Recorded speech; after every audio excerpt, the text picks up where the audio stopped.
Kapag ba non-profit yung nilagay mo doon sa business type mo kapag nag-set up ka ng payout account, posible ba na hindi ka na makakasahod?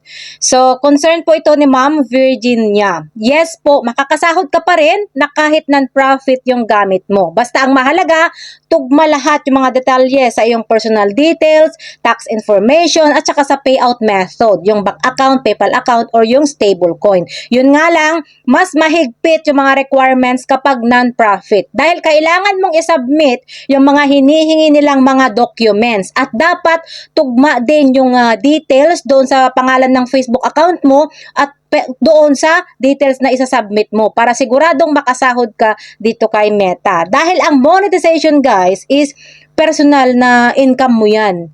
Yung kita mo sa star, yung kita mo sa subscription, sa content monetization, si Meta pa rin ang magbabayad niyan. Pero yung sahod mo, taxable pa rin yan dito sa Pilipinas kay BIR. Hindi ibig sabihin na kung non-profit ka na, tax-free ka na rin. Hindi po ganun yon.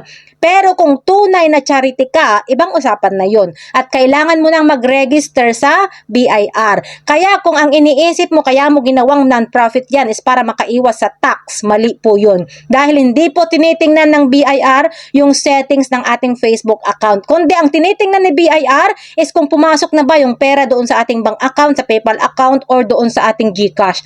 Pero kung tutuusin, ang non-profit guys is pang-kategory lang po yan at hindi siya pang monetization. Pero gaya nga sa sinabi ko kanina na kapag naipasa mo naman na lahat-lahat yung mga requirements na hinihingi sa iyo ni Meta para sa non-profit mo, makakasahod ka pa rin. Pero kung gusto mong madali lang ang lahat or para maiwasan na ma-delay ang sahod mo or posibleng ma-hold yung sahod mo, dapat piliin mo lang yung individual or sole proprietor kapag nag-set up na kayo ng payout account ninyo. Pero kung tapos na kayong mag-set up at non-profit na yung nailagay ninyo tapos wala naman kayong maipasang mga requirements, mahuhold po talaga yung sahod nyo. So ang dapat ninyo lang gawin yan kapag ganyan na naka-grade out na siya, mag-appeal kayo kay Facebook para mapalitan siya sa individual.